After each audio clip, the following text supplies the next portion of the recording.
Good morning from Vietnam, Lori. Thanks a lot for spending your time with us. And on behalf of the listener around the world, I want to say thank you for your kindness. Okay?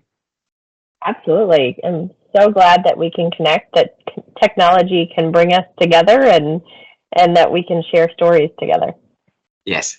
And since you haven't been to Vietnam, please accept my invitation. Next time, if you decided to travel to Asia, make sure you go to Vietnam. And we would love to take you, your family, your friends, anyone to come here with you to show our town and the beauty of our country.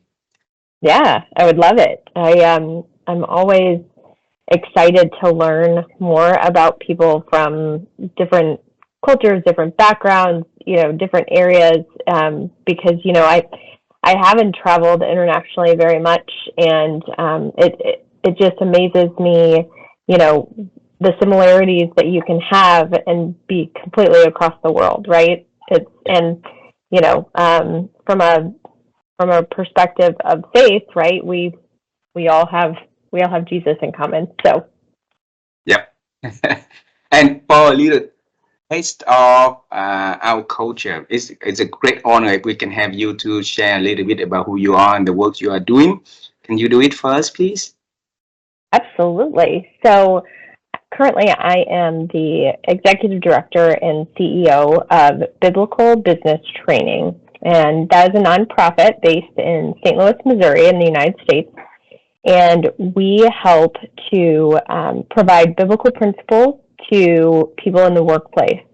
And how we do that is through small group Bible study. And my journey was God orchestrated, and I can tell you a little bit more about that. But so as we talked previously, that I have the amazing gift of being able to connect with people all across the world and help them to have the tools and resources to do Bible study and apply it to the work they do every day. So it's really an amazing opportunity to meet with all types of people from all different backgrounds and all different workplaces. But we have one common thing where we study the Bible together and then put it into action at work. So So study that's what I Bible do. together. Yeah, study Bible together and put it to action. It works, right? Yeah. You have a phenomenal journey with working with a lot of amazing people around the world, right? You introduced to us in less than 60 seconds, and it's not fair for our audience. So we're gonna dive in together to learn Yeah. it a lot deeper. Shall we? Yeah. Okay. That'd be great. Yeah. All right. Let's travel time with me, Laurie. Let's go back in time. When I was little, I always wanted to become an astronaut. So it seems really cool to wear the suit and then jump in different planet, right? But life didn't give me any chance to do the things that I loved doing back then, right? So for Laurie, when you was little, what was your dream about your future self, and the works you're gonna do? Oh my goodness, I have to think back. Well, I think at one point I wanted to be a veterinarian. Mm. Another point, this was probably in high school, I wanted to be a pediatrician. Ah. Um, and so I actually entered college wanting to become a pediatrician. And then chemistry and I did not get along in my studies. And so I went on a different path. And after talking to my advisor, he said, you should maybe look into something more, stay with people, right? But maybe something like communications or something of that nature. And marketing was where I landed. And so I studied at business school and really dug into how marketing interacts with people, forms those relationships, and through various jobs that I had as a student, it morphed into working with people through the marketing field. And so I still get to interact with people like I wanted to be a doctor, but now it was, more of the consumer or the how do you reach people for a company and so on. And so, it's funny how as kids we think one thing and then life and God gives us a whole nother plan, right? Yes, yes. And how that journey took place from graduating in marketing and then take your place into you become a CEO, executive director at BBT. Yeah. So yeah, biblical business training is short. BBT is short for that, and so it's really God had His hand in it, and I always say He's the best connector. So I get my marketing degree. I go to work actually for the university where I received my bachelor's degree, and ended up meeting a lot of executives because the business school put on a lot of speakers and so on, and came to form relationships with some of them, right? Seeing them often because they would come back to campus to recruit from their businesses. I got to know a lot of the other alumni and so on. So not only did I work for the college, but I was also an alum with the people who came back. And as I was approaching moving from the college, my husband got a new job in St. Louis from where we were at the university. And I reached out to one of those alums and I said, I'm moving to St. Louis. Where should I look for a job? And he said, why don't you come work with me in commercial real estate? And I said, I have a marketing degree. I know nothing about real estate other than I bought a house, right? He's like, no, I'll teach you the business. And what's funny is it was actually the founder of BBT. Brandon Mann was, somebody I saw often on campus. He recruited from there. And he was the one I called to say, where should I look? And so I went to work with him in commercial real estate as my job after academics.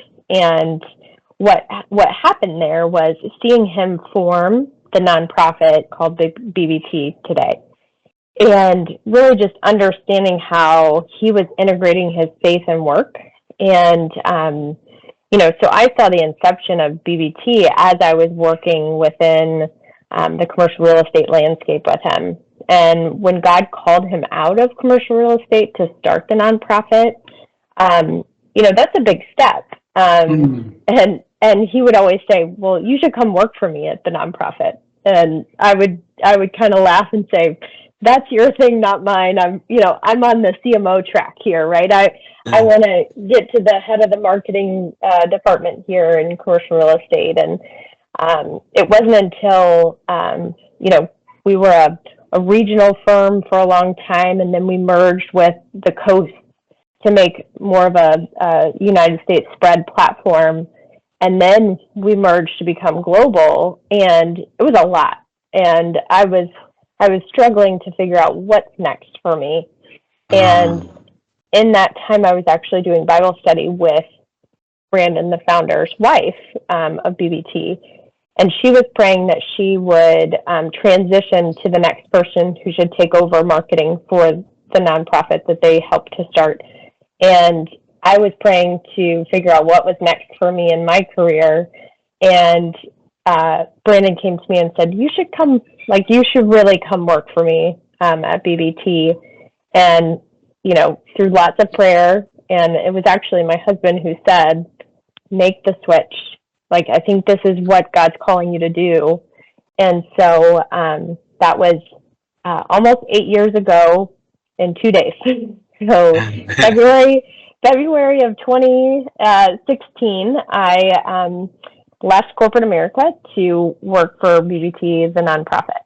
So what happened in that transition was working with the same individual that brought me into corporate, but we had a different purpose, right? We're always working for God, right? We all should be working for God, but our focus was to help people in their relationships with God and how they could apply their faith to their work through what they're studying in the Bible and doing so in a small group format. And so working under him as the CEO, and then another CEO who came in a few years later as he transitioned that role. Excuse me.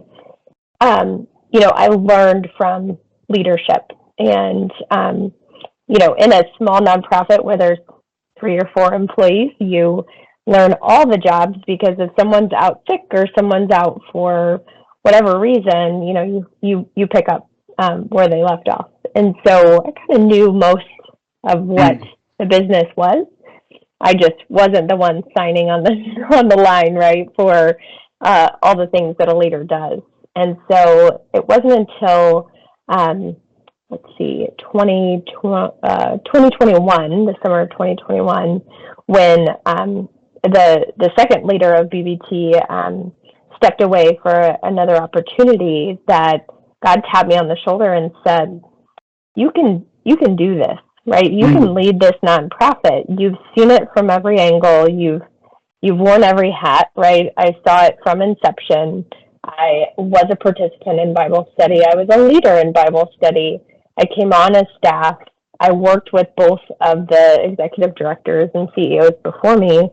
But it was a very scary thing to say, well, but then it's all on me, right? I'm the one making the big decisions, right? I have a great team that is just phenomenal. Just God gifted them with so many great skills, but it's still like I'm the one that if this doesn't go right, it's me, not them. So after lots of prayer and kind of getting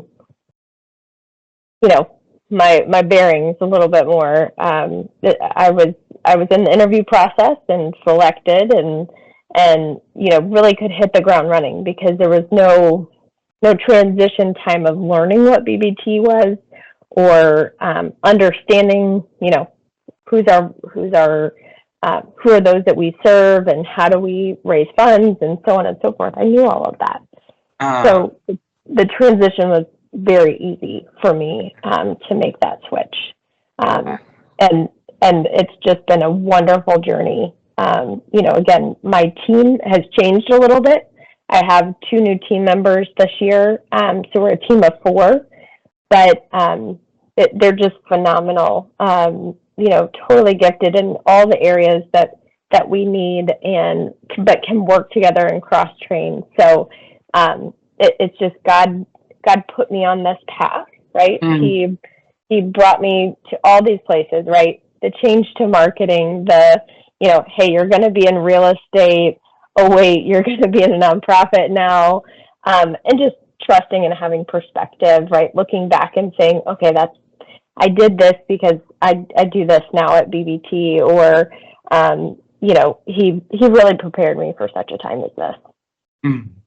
I want to bring you to the 8 years, 2 days ago, and the 2 days, right? A lot of us in life have that calling, right? But a lot of us also reluctant to respond to the calling, or refuse to accept the calling, and then it takes a long time until the next calling, right? So 8 years ago in 2 days, you decided to leave the corporate America, right? The CMO path onto joining the BBT.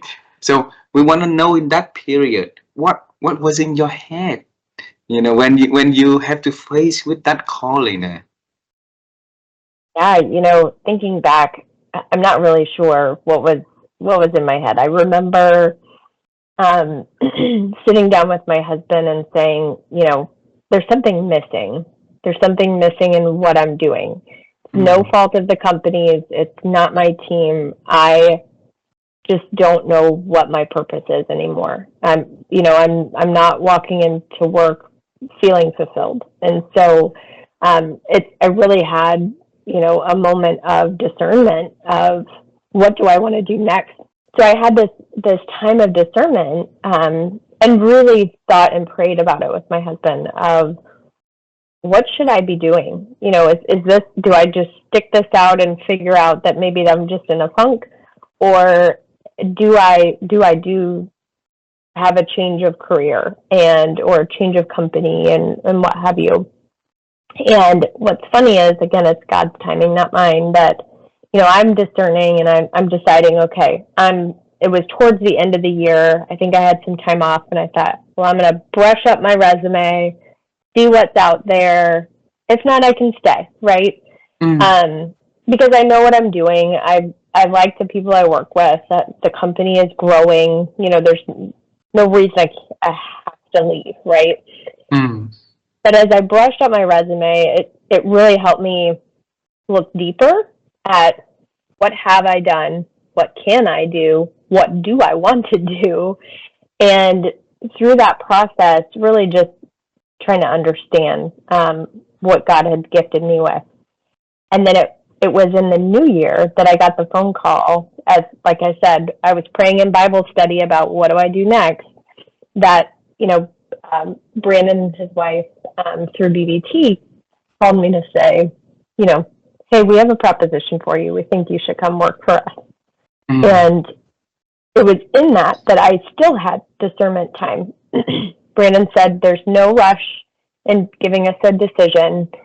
Take your time, figure out the right timing for you and your family. And like I said, it was my husband who said, you don't feel fulfilled. You have a great offer on the table. I'm not sure what it looks like to work for a nonprofit, but he said, I think you should make the switch.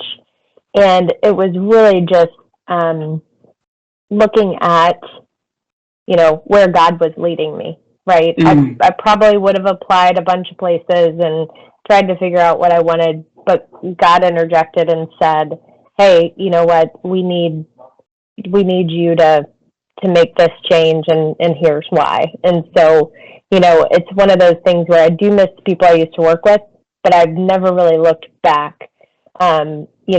Where he put me with BBT is the path that he called me to be on. And, again, until you have that time to reflect or have perspective on it, you can sometimes miss it. And believe me, I probably should have made that transition a lot sooner, Mm. but God has to tell me things more than once, right?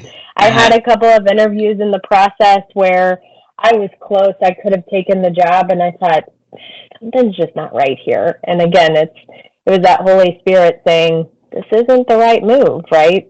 Mm. And so really just being in tune with what his plan is, having that prayer time to figure out, is this the right step? And there was such clear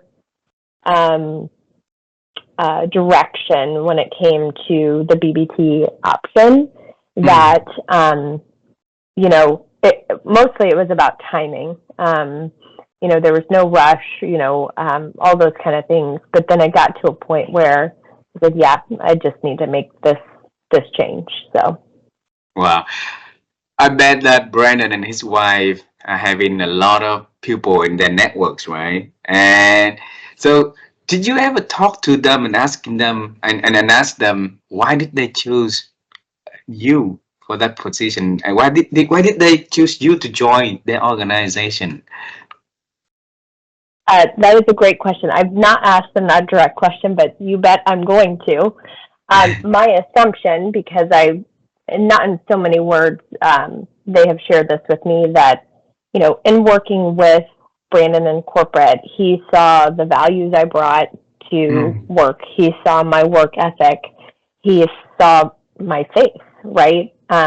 It may not have been as strong then as it is Mm. now, but he saw all the potential and all of the gifts that God had given me. And so, and again, Lisa his wife, Lisa, being in Bible study with me, she saw the true, not that I had a mask or anything like that, but she saw more of my character than she would have just being, the founder's wife or, a coworker's wife's perspective. And so, again, she and I are very similar in our Mm. background. She had a marketing advertising background and so on. And so it was a good fit based on what they needed. I've worked with them before. again, they had a huge network that they could have chosen from, but again, just having that relationship, and it all goes back to relationships, really, but also having that experience and perspective, and knowing them well, them knowing me well, and so on. Beautiful. And I think if we go back in time, it's amazing that you also made the first phone call to him right after you left the university, right? And asked Yeah. what to do, right? Right. And there was also a lot of struggle back then for you, because when he offered a new industry, becoming in the real estate, Mm-hmm. and somehow that he taught you, right, the industry, Mm-hmm. and becoming the bonding happened from there. So Yeah. you back then you could do all other kind of works, all other industry. What is that in Brandon that made you join him and learn a new industry? Yeah, I think he has said this well before, that I was a culture fit and he could teach me the business, right? And so again, it was at the university, me working with a lot of executives and speakers and forming those relationships with them. That's really what drives me. Is, when I look back at all the different jobs I've had. I worked for the football team at the college, and then I worked for the College of Business, then working in real estate, and now with BBT. It really is centered around intentional relationships. I actually wrote a chapter in a book, Intention, Deconstructing Grit, this past year, about that journey and what that means in those relationships. And it really is about, we joke in my family that I've never met a stranger, because I can talk to anyone, I can know all about them, and I'm probably either related to them, went to college with them, or know them somehow, right? It's, I just have this knack for connecting with people, however that might be. And so in that journey, right, getting to know Brandon as a fellow alum, but also as a business associate within the college, and then him understanding my character and my he will say, when he would come to events at the college, I'd be the first face he'd see, and we'd strike up a conversation, and then I'd also be at the next thing, and so you learn from people, and you see where they're coming from, and who they are, and how they interact, and so I think that's really kind of where all of that came from, was just those interactions,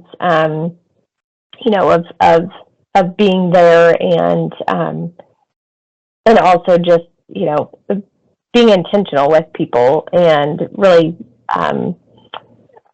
trying to understand them, and relate to them, but also help to serve them, right? I mean, that's in all of those capacities, right?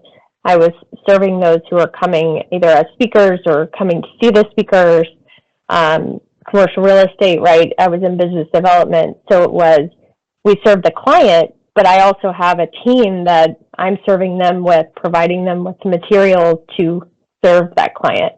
And same with BBT, providing those tools for Bible study, through curriculum and through a technology and through a coach, to give them free resources, because we have donors that believe in our mission. And so it's forming those relationships, and creating that ability to really serve where you are. So if our audience, if they want to get, connect with you and learn from BBT, how can they approach you? Yeah, so we can most be found on LinkedIn. It's, when you're talking working people, and helping them apply the Bible, I mean, working people are on LinkedIn. So you can find me as Lori Drury on LinkedIn. BBT is also on there, so we're Biblical Business Training. You have to write it out. Mm, But we also have a podcast called Safe for Work podcast, mm, and it's on all of the major platforms where we share stories of our group leaders, how they're integrating faith and work, but also thought leaders, our board members. Our team shows up on episodes as well. And then also, we're out there on the website. So it's b-b-t.org and has all the information about our studies, about how to get connected and start a group, as well as what our coaching offerings are. And then, of course, our donors go there to support our mission as well. absolutely. So b.b.t.org, right? ORG, and then I'll follow you on Yep. LinkedIn. Yes. Yeah. Alrighty. Okay. I want to bring you to another one. I want to say congratulations for the successful of the book, Intention, the Constructing Thank you. Grit collection, right? And through my interview with a lot of leaders around the world, there's two things that they regret not yet doing. So the first was to start their own business because they've been leading successful organizations around the world. Mhm. And they didn't have time to start their own business, right? Yet. So the second Right. one was writing a book, sharing their stories, Mhm. sharing their experiences. And I always told them that, it will come one day. So Yeah. for you, Lori, since when you decided to write that book with since when? Yes. Then, okay. So, it's actually been a couple years in the making. So the Deconstructing Grit series, let's see, I was book 4 of 5, and got to know the original author collaborator of it several years ago through another organization we were involved in. And she would ask me, again, like I said, God has to tell me things more than once. She would ask me every time she'd start a new book, hey, do you want to be in this one? And I'm like, hey, I just became this, the executive director and CEO of BBT. I don't know that I have time for that this year. Or this is a really busy season, or I'm not really feeling the topic. And so I would always say, when intention comes around, let me know. And so when it did, it was last year actually around this time that she reached out, and God said, okay, now's the time. You're never going to have time to fully invest. You're just going to have to do this, and this is your topic. And so the interesting part about it is, I'd envisioned, okay, here's what I'm going to talk about. Here's my journey. I'm going to talk about this because I've talked about it before. I just need to spruce it up, make it, appropriate for the book. And I was having writer's block. Even though I had the content mostly, I was having writer's block. And I looked at my husband one day and I said, I'm going to go for a walk and write this. And he looked at me dumbfounded and he said, you're going to go for a walk? I don't go for walks in the middle of the day. When I exercise, it's very planned. It's in the morning, those kind of things. So he's like, okay, all right, like, have fun. So I went on a walk and voice to text my entire chapter. And I mean, it was total Holy Spirit moment, just stream of consciousness. Here's the story. And of course I had to clean things up and maybe move some things around, but it was completely different than what I started with on a sheet of paper that I thought I already had it down. I just needed to clean it up, to going for a walk and completely rewriting it and coming back to my writing coach, telling her about it, sending her the draft, and she said, it's perfect. Wow. And I said, wow, okay, wait, that's not what I expected. I just literally spit out the words as they were coming to me, cleaned it up, and that's what it became today. And so it was something that, like you said, people always say, start a business or write a book. It was a great entry point into writing a book without having a full book in front of you. and the fact that I could do it with 39 other women, 40 of us coming together to collaborate on a topic, but vastly different stories. But when you read them, you connect with these women so much. I mean, you know about this woman before you even meet her because you read the story and can just either relate or give your heart to her because you now understand what she's been through and who she is today.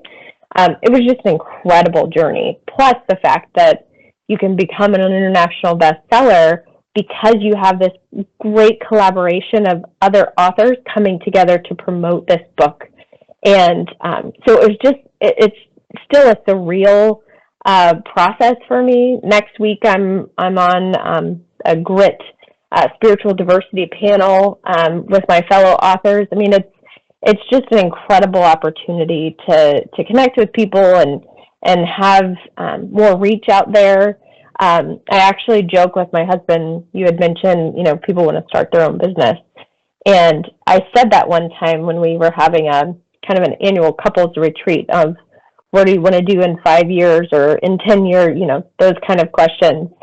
And I said something about starting my own business. And he looked at me, again, just like, wait, what? Where did that come from? And I said, well, I know I didn't start BBT, but I'm running a business and never thought I'd be in that space. So someday it'd be great to start my own business, see it from the ground up and so on. So I'm, a degree from each of those things you mentioned, starting your own business while I run a business and write a book while I wrote a chapter. So both could be a possibility for a full completion in the future. God has planned for you, right? So for sure. Yeah. And he'll have to tell me a couple times, but I'll get it eventually. Yeah. So he has to tell you a couple of times, but you're gonna respond to his request. Yep. Okay, he's calling for you. Yep. And Lori, I have two last questions for this beautiful conversation with you.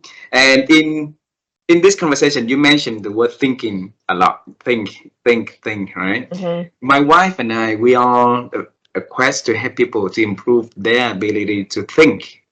And the reason was because we believe that our thinking capability these days is diminishing. So there's a lot of noises, there's a lot of things out there that make us think not clear, all right? And if we can learn from experts, the one who thinks well, the one who really improve their ability to think or help people to think better. So we, when share those practices, so whoever listens to the conversation will be able to pick up something and learn to improve their ability to think. That would be wonderful. So Lori, over the years, how have you been improve your ability to think? I'll go back to saying it's putting people around me that help me think, right? Help me think outside the box, help me think differently, push me to think beyond. As you said, there's lots of distractions, there's lots of noise. And so being able to filter through that, but also when you're thinking to be able to hear the right voices. And so it goes back to that discernment, that time with learning from God, listening to Him, so that it can help clarify your thinking. As I said, asking others, whether it's in your circle of influence, it's your personal advisory board, whatever it might be, to help you think through things. We kind of joke on our team that we think out loud, together collectively. So whatever style works for you, thinking out loud, thinking with imagery or a whiteboard. But for me, it's starting the conversations with people about something that I'm thinking about, right? That there's a lot of thoughts and things going through my head on a daily basis. I did this just with my team this morning in a team meeting. I said, I'm struggling to think about this. And as we started talking about it, the ideas started flowing. And so sometimes it's verbalizing those thoughts to get more thoughts to come. And so I don't know that anyone has one right way or wrong, but if you find that process that helps to get that flowing or get the thoughts out of your head, that's one thing as a leader. You may have those 2 a.m. moments where you're thinking about something, write it down somehow. Whether it's, they say don't pick up your phone in the middle of the night, right? It'll mess up your sleep. But, figure out a way that you can capture that, because then, you get that out of your head. And that's actually a term we talk about on our team is get the thoughts out of your head, right? Whether it's you have to jot down some notes and share it with the team, or have that verbal processing of your thoughts, so then you can keep that processing going. That's kind of how I operate, and the team knows it. So they'll say, I know you have an idea about this, either paint done, to use Brene Brown's term, right? Paint done, or, get the thoughts out and let's talk about them. So talking with people to get your thinking and the thought out of your head, and then discuss from there. I like the words you put in here, pushing, have people push the idea and make it happen, right? So amazing. Thank you for sharing that. Last is about the future. So we know your past, the dream when you had when you was young, want to become a pediatrician at college, and then life took you to different paths. Now you're the CEO at BBT, right? Then is there anything at all that is there anything exciting you want to share with us about the upcoming things that you are about to do, so that we can celebrate with you in advance? Yeah. So as I mentioned, I have a couple of new team members, and the coach on staff, Jay, comes from South Africa and now lives in the States, but he has a big vision to have 150 groups by the end of 24, and that would be our biggest growth year at BBT. And again, I don't talk just about me when it comes to BBT. It's a team effort, and it's a team dynamic that we're all working together for that goal, right? So, really my expectations are we can get more dots on the map around the globe. We're working with folks in India. We're working with folks in Africa. We're having conversations with people in ministries in the Dominican Republic. We have group members that are in Europe. And so really expanding that reach. The 150 goal is fabulous. People will ask me, do you have this grand vision from God of the number of groups? He has not given me that exact number, right? But to me, it's about building those relationships in all corners of the earth, that we can just spread his word across the globe and really transform the workplace. And so, that's kind of the near term of how do we reach more places and more people, and figure out, right, language barriers and translations and all those things, right, that come with that. But again, this is an opportunity for me to learn what's next from God, right? Connect with people all over that, who knows what that future business or what the future BBT will look like, in 5, 10, 15 years.